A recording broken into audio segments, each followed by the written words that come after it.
Okay, so as I told you through email, we are observing our 75th anniversary this year, and exciting. So one of the things we've been doing to kind of remember our prior ministries is connecting with some of the former parish students that we've hosted here. We've actually, during our time here at Holy Trinity, we probably had 10 or so different parish teaching students, and you're actually the most recent and last one we've had, and you're actually the last call we're having. So we've saved the best until last here. So maybe we'll just kind of go around. Of course, I'm Greg. Pamela says hello. She couldn't be here. She has to work today. But why don't we just go down the room, and James, you want to start? Hi, James. I'm James. Hi, James. Hi, I'm Greg. I'm Pastor Sarah, and this is Isaiah. Isaiah, nice to meet you. Hello. Yeah, and I miss your soprano voice. But I'm all alone. Would love to have you back. I know this. Great to see you. You look exactly the same, and I'm sure, like we all got older. Oh, I feel like I definitely have gotten older too, but it's really good to see your faces. Hi, Kaitlin, it's Anita, and I just wanted to say hi, but also one of our kids is in Portland at Reed, so maybe we'll run into. Oh, awesome. Hi, Caitlin, it's Lisa Kirsten. It's so lovely to see you again, and I hope your dad is well, because I remember the duo that you would perform together here. I still remember that here in Boston. Yeah, that was a lot of fun. Hi, Kaitlin, this is Leroy. I just celebrated 80th birthday. My wife Barbara gave me a really nice celebration. And we had a lot of family friends over, music. We got to do some line dance, salsa dancing, and it's fun to have music, and that's what reminded me of you and your family. Boy, you guys are musicians. Oh, yeah. Brother Padilla, and yes, I'm so happy that you transitioned into down to Oregon now, and are settling there, and we're just joyful for your relationships with all the people that you learned from in Alaska, and we were very happy having your mom and dad in the area for longer before they moved also, and so thank you for your ministry. So that's all of us here. Yeah. I don't know if any others might join on Zoom, but so now I want to kind of turn it over to you to share your story, and just to give you another little hint here about what you may want to talk about. I indicated as I've been promoting this is that you have a surprise to share, so you can save that for whenever you want to talk about that. Sounds good. Yes, thank you for reminding me. It is a surprise. My first thing that I think of when I think of you all at Holy Trinity was when I came to worship with you all as a potential teaching parish student. I sat in the back with a couple other seminarians, and I think Pastor Christian had announced saying, oh, there's some seminarians, and one of them is looking at becoming our teaching parish student. And I will say the audible energy of everyone turning to look to be so excited, and with such interest and welcome, to just see who are those people.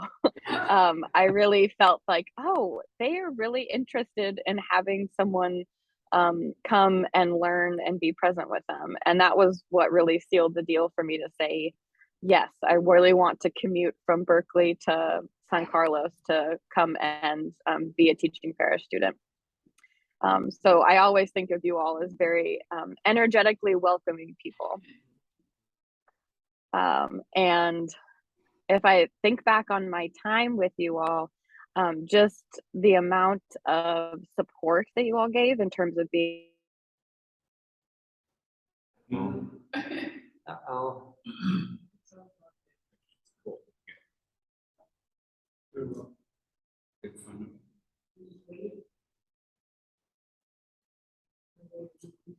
For some reason. Whether that's, I don't know. not whether it's her end or our end. Our internet still looks good. Kaitlin?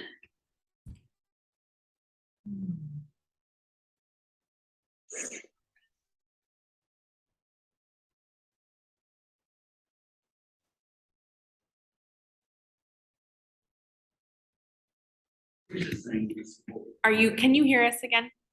Yes. Okay, sorry. I think our internet went down, so now we're connected to the person. Okay, so Oh, gotcha. we dropped out when you were talking about the support that we provided, you know, when you were being introduced, all these students, Pastor Christian, and so apologies for that. You know, we're actually having a rainstorm here today, which is extremely unusual. I don't know whether it's funky Wi-Fi or what, but anyway, go ahead. Okay. So I'm hoping, so you heard that you all like looked back at the back to the seminarians and you're like, oh Yeah, right. Yeah, okay, I heard great. that. Okay, and then it cut off. Yeah. Okay. When I think back to my time being a new seminarian and doing my first sermons with you all and leading worship with you all, I just think of how supportive all of you were in terms of just knowing that you all supported me where I was at and knowing that there would be potential, or that there was potential that you could celebrate.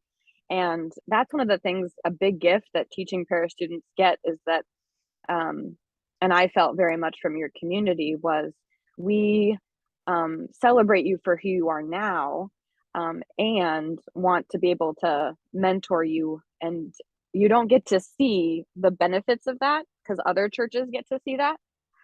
That's why I think it's so great that you're reaching out to have us come and talk about our experiences, because we can share the ways that we've grown. But I think that there's been a huge growth in confidence for me in to then be a solo pastor in Alaska. And so after being with you all, I did my internship in Seattle, and that was half at a really large staff church that was a Norwegian church. So I learned a lot in terms of like some Norwegian phrases. I had to lead a Christmas service that was in Norwegian. And I also did interfaith organizing up there as well with a nonprofit, which was really a great experience as well. And if you all are familiar with the Lutheran draft, or the ways that assignment process happens for first call pastors, I had preference to be in either region 1 or 2. And I got a call from my representative saying, "What about Valdez, Alaska?" And I said, no, because we had asked to have a place that was 2 hours within a major airport for Nick's role, for Nick's job. Yeah. He still works for a company that's based out of San Leandro. And so it's helpful for him to be able to fly to get to places. He teaches people software. So he's going and doing trainings for people. And so we said, no, Valdez, no. And then I got a call the day later saying, yeah, you got region 1. There's a lot of different choices for you. I said, oh, great, cool. And then I got a call a couple weeks later saying, hi, it's Bishop Shelley from Alaska. What do you think about Valdez? And I said, oh no. And it wasn't at all, my hesitation was not at all about the church. Oh my gosh. I looked at the church's website, and they're really similar to you all in being like a neighborhood church that is focused on being present in the community and working closely with people that might need some help. And really we're well focused on just the relationship building that a small community can be. And I when I thought about the church, it was a yes. When I thought about being a 5-hour drive from the nearest stoplight, it was a no. Did you live in an igloo? No, luckily they had a 3-bedroom, 2-bath house for the pastor, so not an igloo, thank goodness. But sometimes it did feel like an igloo, because Valdez is the snowiest town in all of our country. We get about 300 inches of snow. Oh. So at times you would have to be like, I didn't have to do this. I have a loving spouse that I told him, if you want to live in Alaska for a while, you need to do all the shoveling. So he did all the shoveling. But we would have to shovel the roof. The snow would fall off the roof and then get stuck on the snow that was almost to the roof. Oh. And you'd have to like cut through that, because then it took out, like, you had no light coming into your windows, and light is very precious in Alaska. So you have to kind of stamp it down. But so I ended up doing an interview and saying yes to Valdez. And I'm really glad I did. It was it was the progressive church in town. So I was the only female pastor, and also the youngest by 30 years. And I will tell you that one of the hardest things was getting there. And I had some of the male pastors, when I ran into them at the post office, say, you know, we're really different. Like, I don't believe that you should be allowed to be ordained, because I don't believe in women pastors. But, and I was like, I'm going to grab on this but this is a small town. We have to work together. I will respect you and I will work with you, because we need that. And I said, you know, as much as it sucks to have someone think that you shouldn't be a pastor, they're willing to work with me. And so I said, okay, that's great. And I just found other people that did appreciate me for being a female in ministry, that were like the head librarian. We did a lot of great organizing together around racism. So I found some people, even if it wasn't the pastors in town, but I still did a lot of interfaith or interreligious events with the pastors in town. And I had an amazing supportive church that said, some of the pastors might be mean to you, and you just tell them. Like, I had one of the leaders who's in his 80s. He came to me and said, I have influence in this town with some of the pastors. If they're mean, let me know and I will talk to them. Thank you. And I always had a lot of support from the church that was there. And it was a quarter time call. So I had 3 months out of the year when I could leave and go do other things.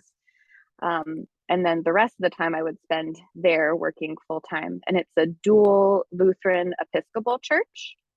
So I got to be connected to both denominations while there. And I learned a lot about the Episcopal church, which was really a lot of enriching knowledge. I felt like I got to have the best of both worlds, and that I got to have two bishops and 2 different sets of colleagues all over the state that I got to connect with. I think you helped inspire other women to consider the ministry. In particular, we know Rachel San Diego, who's been to visit us. And so, you know, I know that you played a role in helping her with her discernment. That's true. I know I can talk about Rachel. So you all know Rachel and have gotten to see the immense gifts that she brings, which I just think she's a firecracker leader. She just finished a huge hike on the PCT out here in the Pacific Northwest. So that's why she hasn't been able to meet with you all. But she is someone that I met who worked at the domestic violence shelter in town in Valdez. And she could not believe that there could be women spiritual leaders. She'd never met one before. So I was her first woman pastor and that she'd ever met. And she grew up in the Catholic Church, and then had some things that were really tough about the Catholic Church that she just didn't really resonate with her. for many reasons. Many of you can understand some of the Catholic things that happen, some of the complicated feelings. And then she went on to evangelical church spaces, and she found a church home in Valdez that was an evangelical church. And she even invited me to some services, and I was like, oh, I can't come because it's the same time as my services.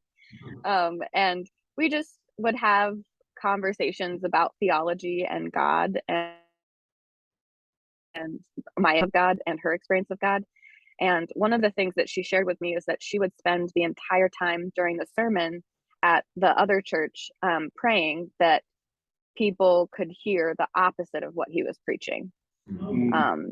Partly because she'd never met a space where she could have her convictions for caring for the poor and justice in the world and God's justice, or her understanding of God's justice alongside her faith.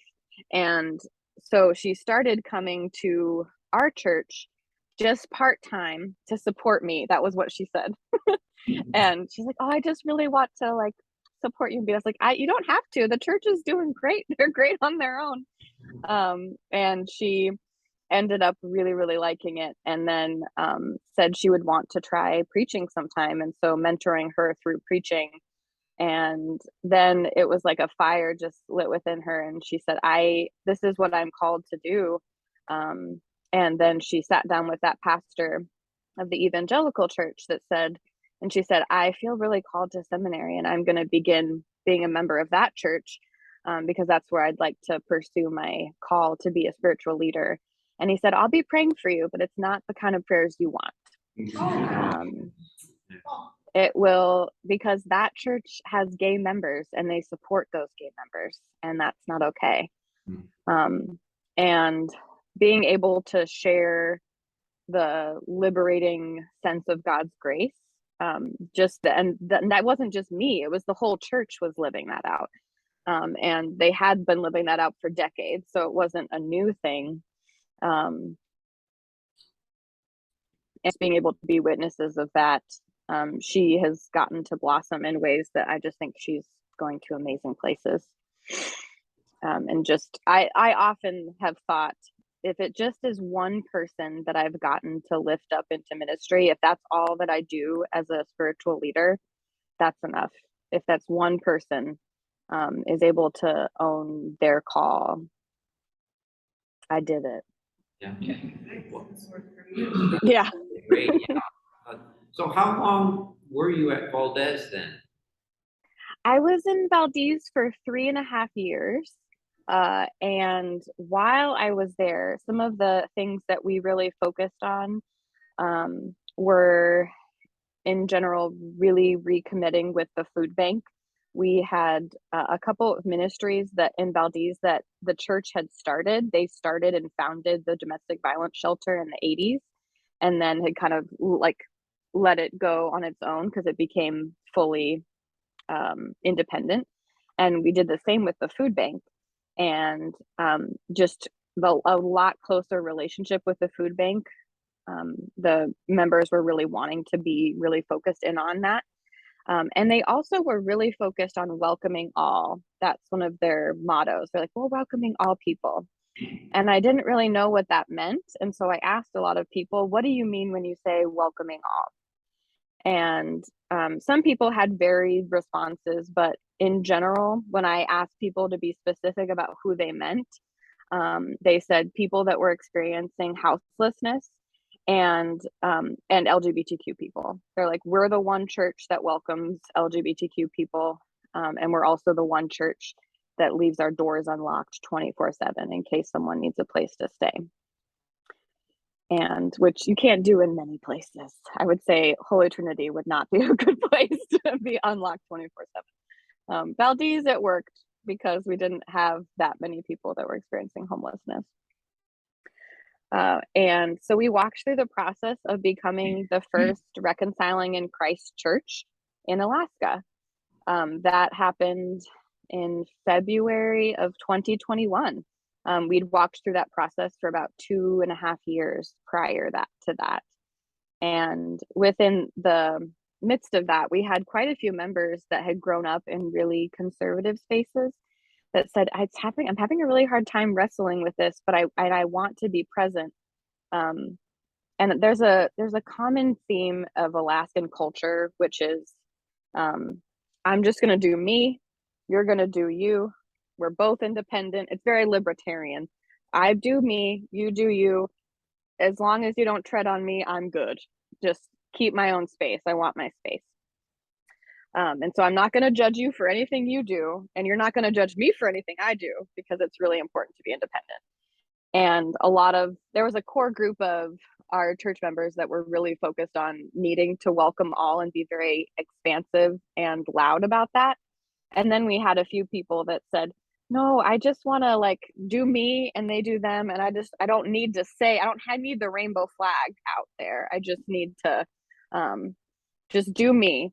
And in the midst of having some conversations with a couple of them, one man in particular, he was really struggling with it because he had people in his family that were queer, that he was really battling with himself. Like, what does God think about this? How do I love this person, but also follow my faith at the same time? And we had quite a few conversations, and he actually joined our Reconciling in Christ committee to have listening time with each of our members and to talk about it. And throughout all of the Bible studies we had, as well as documentary watching, he came to me and said, I see the hurt that I do when I don't care about like who that person is fully. I can come and worship with someone that's very different than me. And I thought that was respectful by just not asking them about who their partner was, by not talking about that part of their life, and just connecting with them with their faith. And he said, I realize now that that's actually a disservice. And he said, and I need these people, because what if one of my kids comes to me and lets me know that they're queer? What do I do then? How do I welcome them? And so he became one of the biggest supporters, and we voted unanimously. Every single person said they wanted us to become Reconciling in Christ.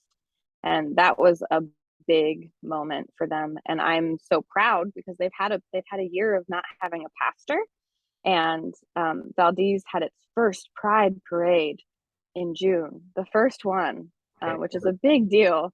And they marched as a church, and they actually had their own poster that one of the church members created, because it was important enough for them to say, we are a church that welcomes these people, and has had people that are part of our leadership that are LGBTQ for, again, decades. So that was a big thing that we were able to do together, which I'm just really proud of them for taking that step.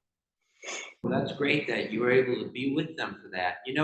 It's really interesting, that part of your story in Alaska about welcoming the congregation, becoming more welcoming and so on, is very similar to, Pastor Karen Perkins in Juneau? Yes. But yes. She was also a teaching parish student here, don't you? No, I Yes. don't. Oh my gosh, that's amazing. We had this very conversation with her back in July. About Juneau. So you didn't know that we were involved in training ministers for Alaska. That's our thing. I didn't know that. If I'd known that, I might have been like, ooh, do I want to go to Trinity? But it ended up being very good. Alaska was a surprise for me. I was surprised at how much I loved it. So then you went to Portland from there, right? Yeah, well, in about a year and a half into my ministry there, I was on the hospital board. I went into seminary wanting to do hospital chaplaincy, and I did a residency. I forgot to mention that after I graduated seminary, I did a residency in Oakland, and I think I came and did pulpit supply a couple times when I was there. And so I worked at a hospital and worked in the ICU, and there I fell in love with a specialty of medicine called palliative care, which is focused on people that are living with chronic or serious health issues that aren't curable. And when someone's living with those, we wonder, what's the quality of life? What are some of the things that are really important for someone? and having hard and difficult conversations with people as they have to make difficult medical decisions. And I really just enjoyed that a lot, and had known that I wanted to be a pastor because I knew that I love people. I wanted to spend time being a pastor. And so I did, while I also let the hospital know we had a 22 bed, half acute care, half long-term care hospital that was in town. And I was on the board for a little while serving there, and the mission leader slash chaplain moved to a different role in town, and they recruited me to be half-time there at the hospital. And the church graciously allowed for me to work only half-time there at the church so that I could take on the role of being the mission leader. So I started that February of 2020. And I will say that it was very helpful for me to be a pastor that also worked in the healthcare system, because I felt like I had a lot more information than other pastors were getting about what was happening with COVID-19. And I knew I already was part of the hospital that was changing its protocol. And so it was helpful for me to say, I know how many people have COVID in this town because I see them on the roster. I can't tell you who they are, but I know I had some more insider information, which was kind of helpful, but also difficult to be the one that was holding the healthcare system in terms of their spiritual health, while also being the person who was making a lot of decisions at the church in terms of COVID safety, which just added to a lot. But so I juggled both of those roles until it felt like, wow, my one day off is Friday, and that's usually when the hospital calls me for an emergency, or that might be when a parish member also is having an emergency. And I just realized that there was not a lot of space for me to be just a human Kaitlin in a small town. Even on my day off, I would go into a coffee shop and people would be like, oh, what are we doing with that anti-racism thing? And what are we doing for this? Or just a lot of people in small towns saw me as their pastor, even if they weren't members of the church. I was still a pastor, and that happens everywhere. So I'm going to go get groceries, I'm a pastor. Gonna go, if I want to go to the post office in my PJs, oh, I probably shouldn't because I'm a pastor. And so it was hard to not have anonymity in that space while the COVID pandemic was happening. I couldn't leave. And so I realized that it wasn't really sustainable for me to be both the chaplain at the hospital and the pastor. And so I discerned that I wanted to find my second call, or be in a different space. And I looked and I found this palliative care chaplain role, and I couldn't believe that my favorite specialty of medicine, palliative care, had a chaplain specialty role. And so I applied for it. And the team that I work with now, they had been waiting for a chaplain for a while. I think they didn't have a chaplain for about 10 months because they just hadn't found the right fit. And they're like, you're the right fit. We'll wait for you as long as you need to, because I wanted to take some time to be present with all of the people that I gotten to walk with in Valdez. And so I've been here for about a year, and I've really, really loved it. It's a very high performing team. I work with 5 doctors and then social workers and a nurse.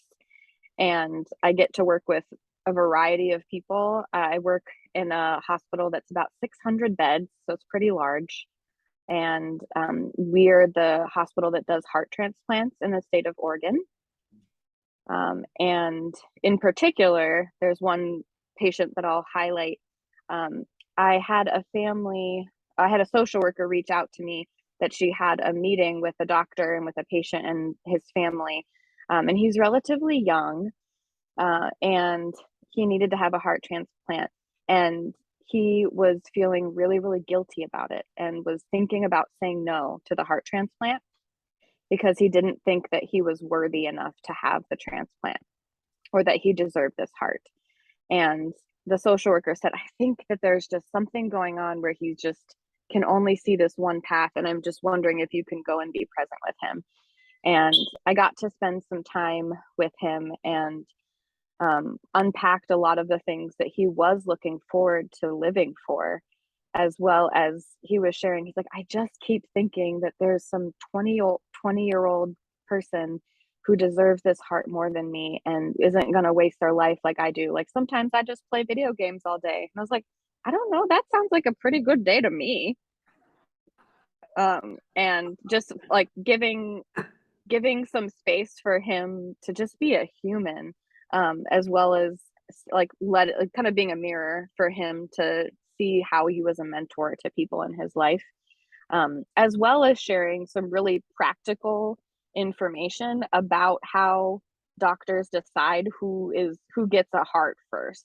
There's a lot of different medical reasons why someone gets picked for a heart that have nothing to do with this person deserves it more, and more of same blood type, or you tested in certain ways that your blood will be okay, matching with this heart.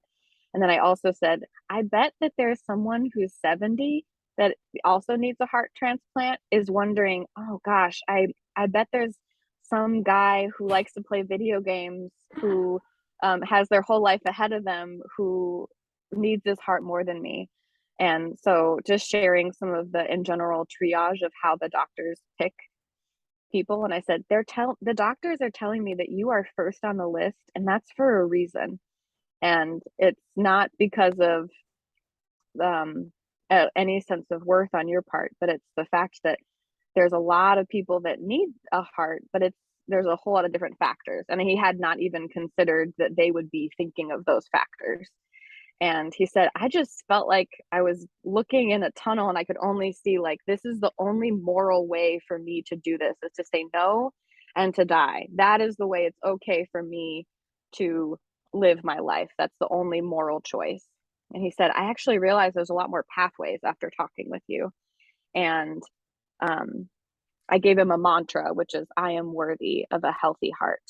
And he ended up saying yes to the heart transplant. He had a heart transplant 2 weeks after that. And I got to follow him throughout all of that process up until discharge, when he was going to a skilled nursing facility to continue to do some physical therapy to get stronger after doing that. And it's one of those things where I felt like I got to be there in the right spot. Not that we talked about anything particularly religious, that we talked about God's faith, but that's where I feel like I get to be God's grace in the world, is to just help people see some of the tools that they already have.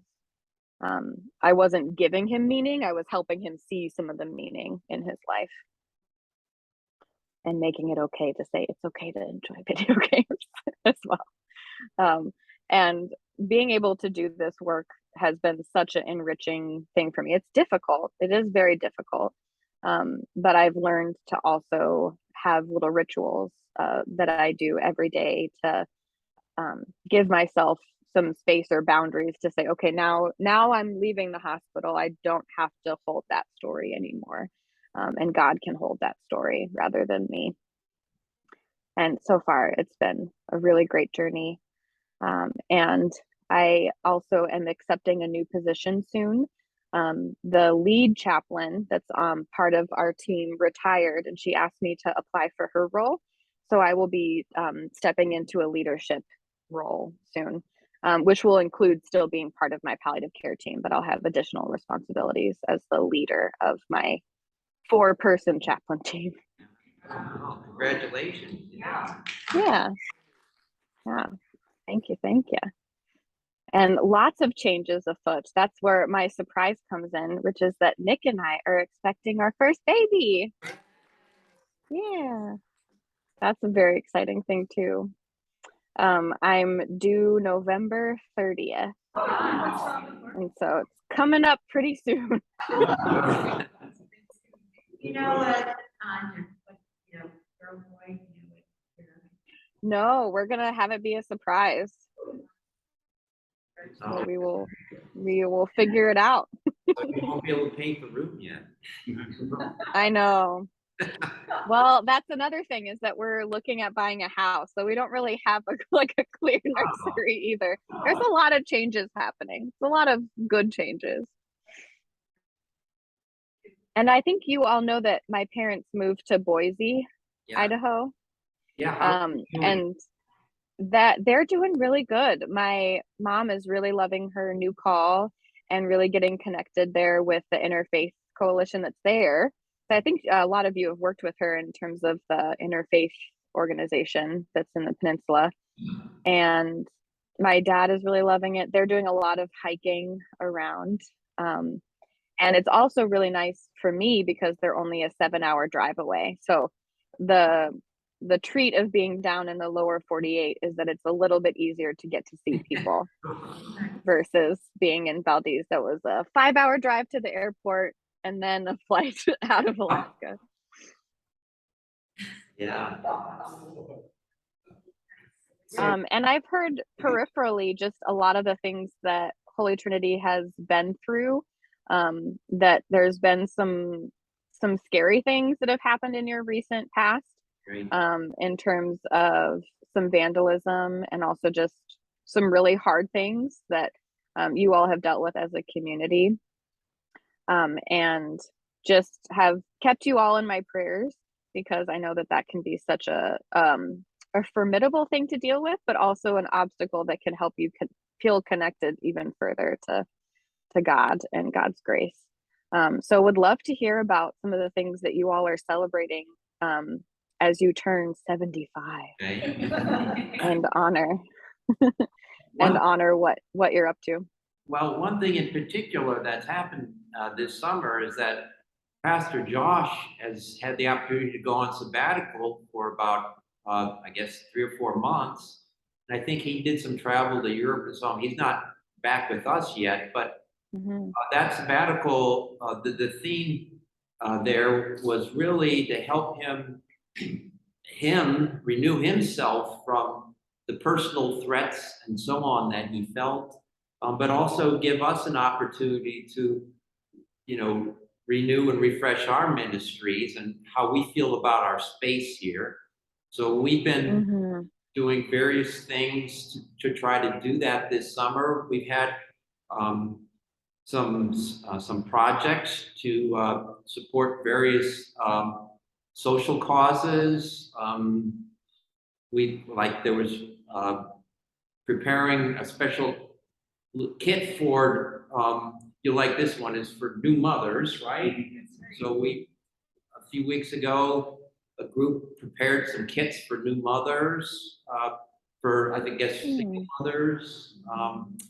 We had a Souls for Souls where we collected old shoes that are going to be sent, I think, to Africa to help a business there sell shoes. We've been having regular ministry minutes during the time at service where different members have kind of shared what this space, kind of special part of the space, meant to them. So we've been doing that.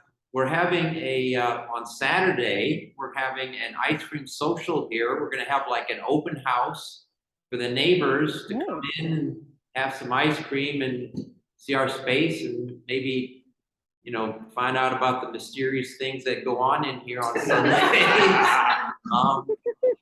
So we hope to see some neighbors here. Then in October, is it October 26th? October 23rd, we're having our really big special, worship service here. Hoping to have, some former pastors come, and even if you want to come visit us on October 23rd, that would really be cool. So there's going to be a special service, and then there's going to be a dinner later that day. I believe that Pastor Christian is probably going to be joining us for that. So we haven't seen him for a while since he's taken his alternative pathways. But I think he's doing well. Someone saw him a few weeks ago, so I think he's actually doing well. So what else? Anyone else have some questions they want to throw out for Kaitlin or? My question, I was just curious, after 3 years in, 3.5 years in Alaska, and the reaction those pastors had to you that was negative, did anything change? Like, did you notice that maybe they didn't have enough contact with what you were doing, but I was just curious if you changed their mind a bit about, women in ministry. Did you notice any shift? I wish I could say that I did, but I don't. Old habits die hard. The Epiphany Church where I served, they've had female pastors for 30 years. And so I think for a lot of those pastors, I don't see a lot of that shifting. I would say for maybe 2 of them, I was like, it's okay. I'm all right. But I will say there's a couple very sweet relationships that I had with pastors that I was not expecting.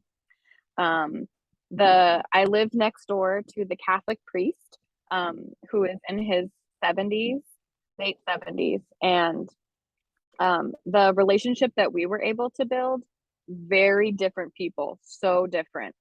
One of the first things he wanted to talk to me about was how anti-marijuana he was, because there's a weed shop in Valdez, and he was like, I tried so hard to get that to not happen. And I was like, I don't have a clear, I don't have any opinion on this at all. And he was really like, you would be here with me there, like with protesting. And I was like, oh, I would not be protesting with you about that. And we had some really great conversations, particularly about some of the really tough subjects. We had a joint service where we did the Stations of the Cross for Good Friday, and one of the Stations of the Cross named the evils of death in our country, and it specifically named death penalty and abortion, and then I think it was suicide. And I heard those 3 and I said, oh no, oh dear, because my church has the doctor that does abortions in Valdez. And it's a source of pain to know when you're going to a church service that's ecumenical or interreligious, if you are you going to hear someone say that what you do is a sin? And pastorally, it was really important for me to protect her and to honor the work that she does, knowing that it's difficult and it's a really complicated issue, but I know that she's part of the church. And so I said, ooh, I'm going to have a conversation with him about further dual Catholic, Lutheran, Episcopal worship services. So we're planning to have a service, and we're doing the Stations of the Cross again. And I said, I really want to do a different Stations of the Cross, and here's why. And he said, oh, okay. And I said, it's a pastoral care issue for me. It really stops us from being able to be in communion together when we bring up divisive topics like abortion. Can we stick to things that don't have that? And he said, oh, it's a pastoral issue. Of course. Why would we make it difficult for any of your members to come? We want us to be more together, not to separate us. And so then we picked a different Stations of the Cross, and it was like a non-issue. And I was like, I was prepared for this to not be a good thing. And that was really lovely. And even during the pandemic, knowing that he was so immunocompromised, he loved our dog. And so I would walk past his living room window and I'd call him, and then we'd talk through the window. We'd be on the phone. And so he would say hi to the dog and things like that. Because we used to take little walks together. And it was just very sweet to have that blossoming, that relationship blossom in ways I did not expect. As well as there is a pastor who's been there for 30 years, and he's Nazarene. And we had a lot of conversations in the end of my time there, because he really wanted to take on the mission leader role or the chaplain role at the hospital. And we talked a lot about what that role entails. And he since has reached out to me because he has had a lot of people that are trans and LGBTQ come in as patients which is, I experienced that a lot in Valdez as well. A lot of people that were didn't having mental health crises in Valdez because there's not a lot of support in Valdez particularly from parents and a lot of the faith communities. And he reached out because he said, I need help. I really need to educate myself. And I just don't know where to turn. And so I was able to give him some people in Valdez that he could reach out to. And he just said, I am just so grateful that I have you as a mentor. And I said, oh my gosh, but you're so much older than me. There's so much. But he just very much saw us as equal playing field in terms of the wisdom that I got to share with him. So I would say some of them I did not. I just let them be in their merry way. But other people surprised me in building relationships. Thank you for sharing that. Yeah. Anyone else have anything else? You know, this has really been a delight and a treat to be able to spend this time with you, Kaitlin. I mean, we thank you and we thank God for the ministry that you've been doing and still continue to do since you've left us. So keep up that. And if there's nothing else, we'll let you close us in prayer. I'm just gonna say really quick, good luck with your birth. Yes, and baby, yeah, and right. all will be well and safe and healthy. Yeah, let us know. Thank you. About all that when the new one joins. Yes. I'll have to email you something for the bulletin. That's the photo. Yeah. Yes. We hope all goes well. Well, and thank you so much for inviting me and inviting all of your teaching parish students to come back and share.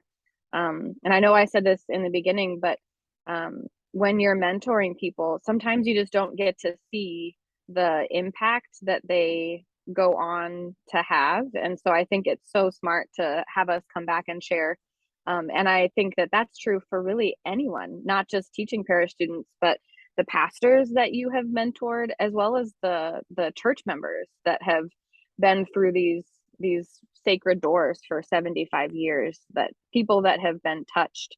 I'm thinking of the people that have also just stayed and had refuge here at Holy Trinity, that it's something that we're like, people will think fondly and say, I felt safe there. And that is something that is a huge gift that you're giving, that people don't come back and say thank you for that. So I'm grateful that I get to come back and say thank you. Thank you for supporting me and mentoring me.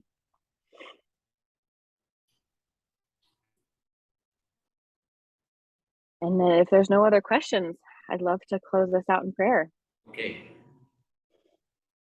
May God be with us. Also with you.